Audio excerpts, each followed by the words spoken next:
Banyak kabar buruk yang muncul di akhir penghujung 2024 ini, guys. Karena kita bentar lagi mau tahun baru ya, gak kerasa kurang dari 3 bulan lagi nih, udah 2025 nih.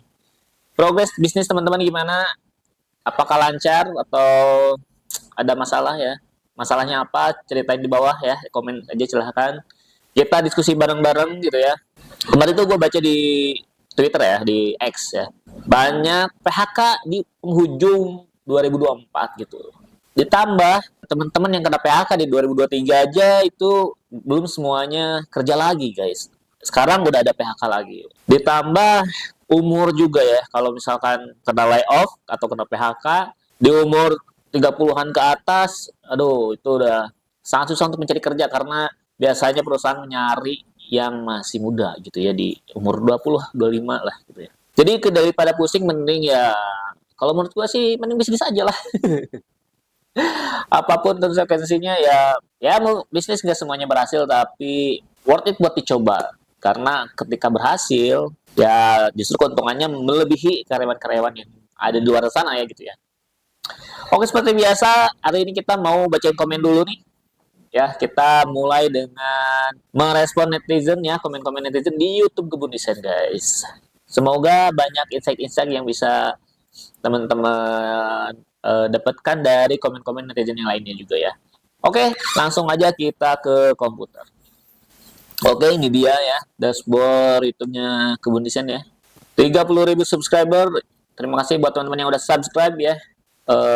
Karena itu menjadi bahan bakar kita buat terus konten. Sudah kayak konten kreator besar kan ngomong gitu ya. Lanjut kita buka komen.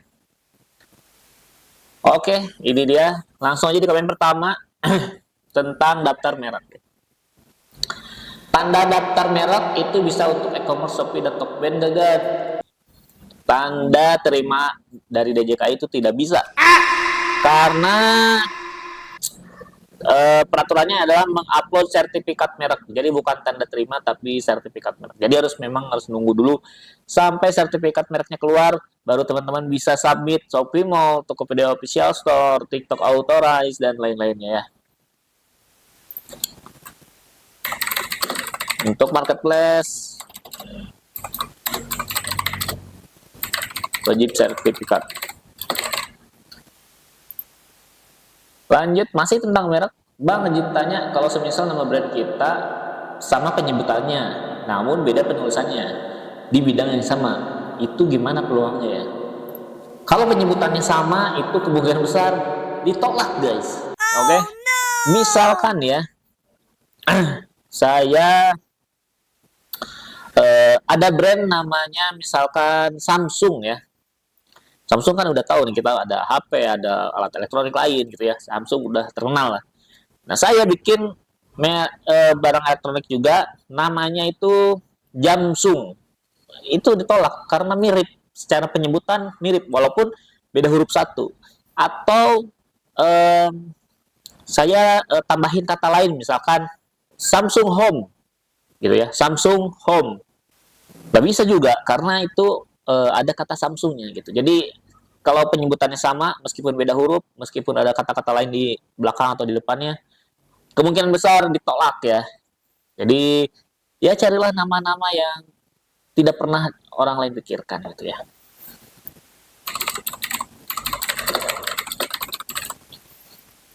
Lanjut di komen berikutnya, masih tentang daftar merek. Nah ini kalau Kebun Desain itu memang paling rame ya. Kalau engagement itu di tentang daftar merek memang. Kak izin tanya, kalau merubah data jenis pemohon di mana ya Kak? Saya salah pilih. Mohon bantuannya. Wah, kalau salah pilih. Buat teman-teman yang sedang daftar merek, yang mau daftar merek, itu jangan sampai salah input karena tidak bisa diedit atau tidak bisa revisi permohonannya kalau kita sudah mengajukan dan kita sudah bayar. Itu otomatis kita tidak bisa edit-edit lagi. Usahakan input datanya yang benar, pilih kelasnya yang benar, pilih produknya yang benar, pilih logonya yang benar ya. Jangan sampai salah gitu ya.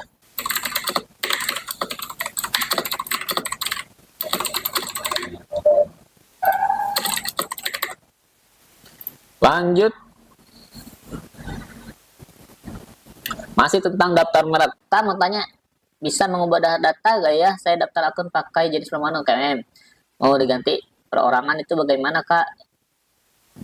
Ini masalah akun ya. Kalau akun sih daftar lagi aja.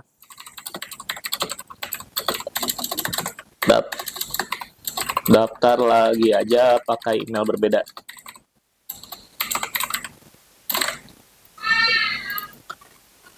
Lanjut tentang cara merubah data NIB. Nah, kalau menambah alamat di KBLI, saya gimana ya? Pilih menu perubahan data usaha. Lanjut tentang daftar merek ya. Bang, izin tanya, kalau semisal kita mau daftar merek tapi sudah ada merek yang pengucapannya sama dengan merek kitanya. Wah, ini sama yang tadi ya, sama yang awal nih. Nah, orang ini komen 2 kali ya di video berbeda. Terima kasih udah komen sebanyak ini ya. Kita coba balas lagi juga. Lanjut, masih tentang daftar merek ya. Kalau untuk UMKM cara pendaftarannya sama atau enggak? Nah, cara pendaftarannya sama di website yang itu, namun teman-teman harus yang dibedakan itu jenis akunnya. Akunnya adalah UMKM. Jadi ketika daftar, jenis permohonannya pilih yang UMKM. Terus nanti ketika pengisian formulir juga, jalur pendaftarannya itu pilih yang usaha mikro ya. Ada pilihannya di situlah. Kita Kebun Desain belum bikin lagi sih yang UMKM ya, karena memang ribet ya. Karena UMKM itu setelah kita pilih yang tadi yang UMKM, gak cuma itu, kita harus juga upload surat rekomendasi dari dinas setempat gitu ya, itu nggak bisa diwakilkan bikinnya. Terus pernyataan mandiri bermaterai, udah sih itu berkasnya 2. Yang paling berat adalah surat rekomendasi dari dinas, terus nggak bisa diwakilkan bikinnya gitu. Jadi ya kita, mohon maaf, kita nggak bisa membantu untuk jalur UMKM. Kalau jalur UMKM itu harus diurus sendiri ya.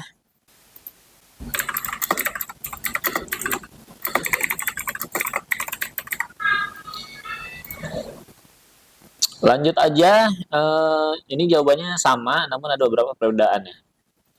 Lanjut aja, masih tentang daftar merek lagi. Kak, bisa nggak kalau daftar merek yang sudah diajukan proses dirubah logo? Tidak bisa ya, banyak banget nih. Tadi juga ada yang nanya lagi ya, kayak gitu. Kalau udah submit pengajuan merek, itu tidak bisa rubah logo, tidak bisa rubah nama mereknya tidak bisa dirubah. Terus kecuali dirubah oleh staf DJKI-nya itu bisa ya. Maksudnya tuh ini, kadang kita salah ketik spasi, kadang kita salah ketik misalkan jenis mereknya gitu. Nah, biasanya itu dibenerin sama si staffnya dan kita nggak bisa request gitu. Dalam artian kalau ada typo, biasanya dibenerin sama staffnya, tapi kita tidak bisa request. Dalam artian kalau misalnya kita salah ketik nama, mau ganti nama, itu nggak bisa. Yang diganti sama staff itu ya kehendak staffnya sendiri gitu. Kalau dari JKI gitu ya. Jadi usahakan kalau teman-teman mau daftar merek, sekali lagi jangan sampai salah ketik, jangan sampai ragu dalam memilih nama, memilih logo. Usahakan harus yakin dulu, fix dulu 100% baru diajukan, karena nggak bisa diedit lagi gitu. Ubah logo nggak bisa.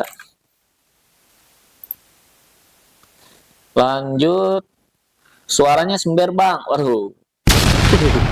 Mohon maaf ya teman-teman, nih ini nih mic-nya nih. Oke. Jadi mic-nya memang murah ya. Mic-nya murah, jadi ya beginilah kualitasnya. Tapi kita usahakan kita nanti coba upgrade ya biar lebih enak didengar lagi gitu ya. Doain aja semoga kita upgrade mikrofonnya, terus kameranya dan lain-lain.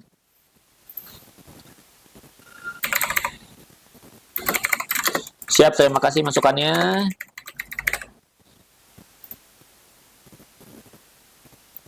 Lanjut nih, ada yang request nih, mohon dibuatkan video perbedaan afiliator dengan reseller. Barakallahu fikum. Siap ya. Boleh minggu depan kita buatin ya. Boleh, insya Allah minggu depan ya. Perbedaan afiliator dengan reseller dengan dropshipper gitu ya. Lanjut, Masya Allah, info yang mencerdaskan. Wah, siap. Alhamdulillah.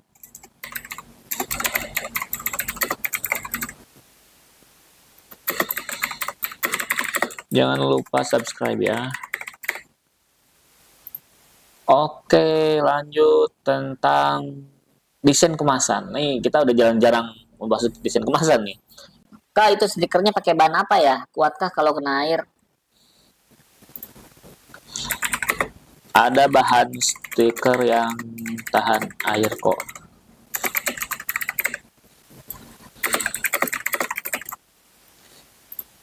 Jadi stiker tuh macam-macam bahannya ya. Kita bukan percetakan, kita nggak tahu lebih banyak. Cuman yang kita pernah ulik ya, yang saya tahu bahan stiker ada yang vinil, ada yang kertas karton, apa ya saya lupa pokoknya. Vinil, art karton, terus biasanya ada laminasinya ya. Laminasi itu dilapisin lagi, itu biar lebih kuat dari matahari, terus dari air ya, rebesan air gitu ya, kena hujan itu lebih kuat gitu. Ya teman-teman yang mau cetak stiker tinggal bilang aja ke tukang cetaknya, bang pengen bahannya anti air bisa nggak gitu, nggak perlu ribet lagi ya. Oke lanjut, ini tentang daftar merek ya. Kalau lupa emailnya gimana kak? Waduh, lupa email susah ya. uh, Coba hubungi DKI-nya langsung.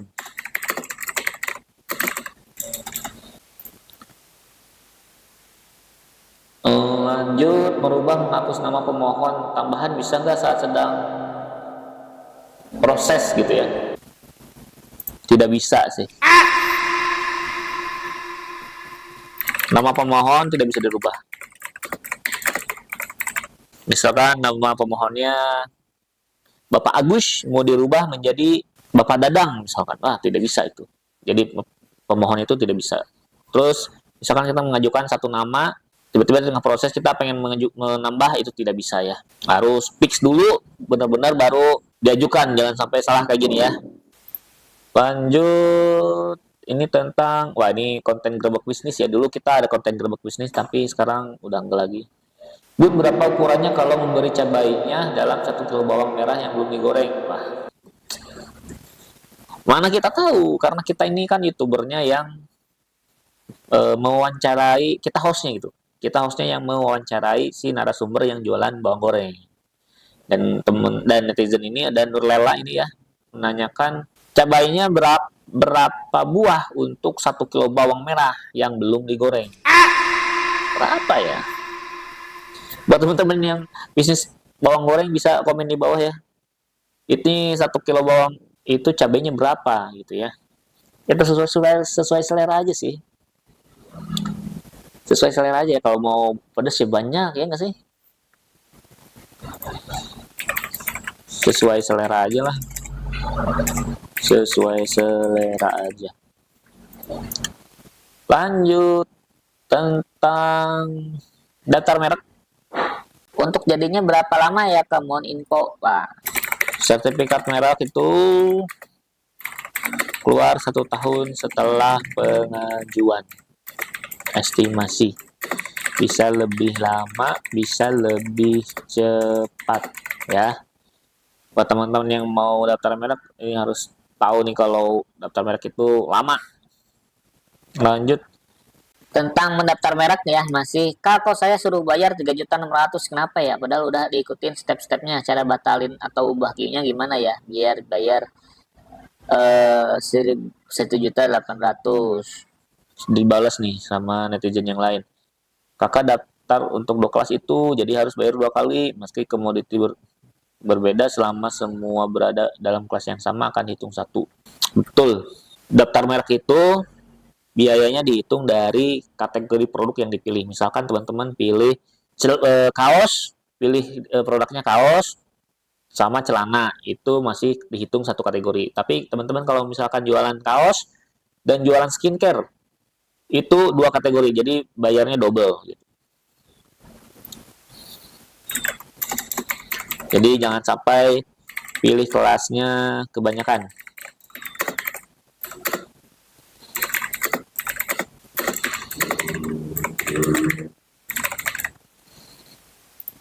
Kalau mau kembali lagi, pengen dihapus bisa, selama belum ditransfer masih bisa dihapus tuh. Masih bisa diedit-edit ya. Terima kasih buat yang udah ngejawabin ya. Teman-teman juga kalau tahu misalkan jawabannya bisa tuh jawab membantu saya untuk menjawab netizen-netizen ini ya. Ini tentang daftar merek, masih tentang daftar merek. Kak, saya mau tanya, misalkan selesai masa pengumuman dan ternyata saya ada tipe penulisan nama merek, apakah bisa diganti? Tidak bisa. Wah, banyak banget ini ya.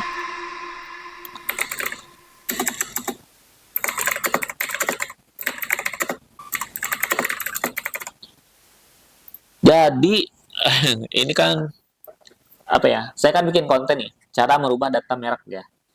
Yang bisa dirubah itu adalah alamat, nomor HP, terus itu pun harus ada buktinya. Misalkan alamatnya pindah gitu dari alamat A ke alamat B gitu.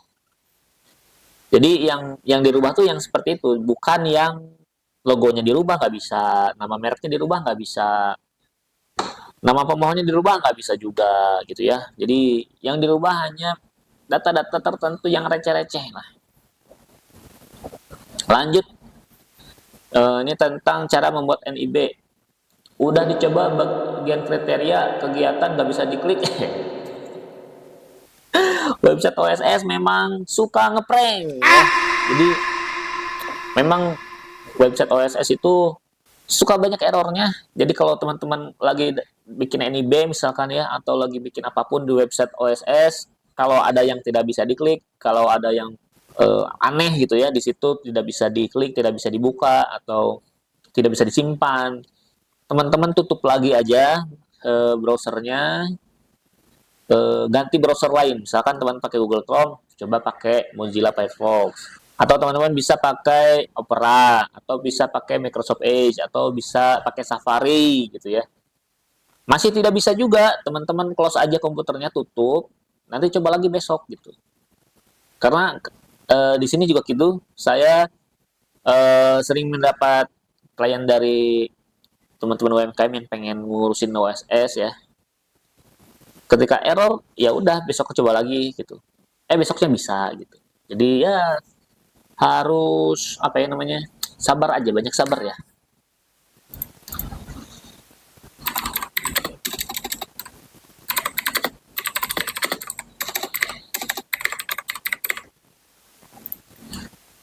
Oke, udah 20 menit, kita pilih komen-komen terakhir aja ya nih. Lanjut, ini tentang daftar merek ya. Kak mau nanya, saat ada bacaan perhatian poin 2 disuruh unggah dokumen KI, abaikan saja.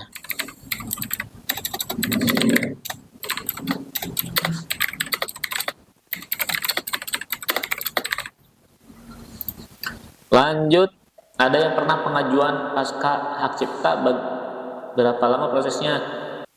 Udah 2 minggu tergantung pasca.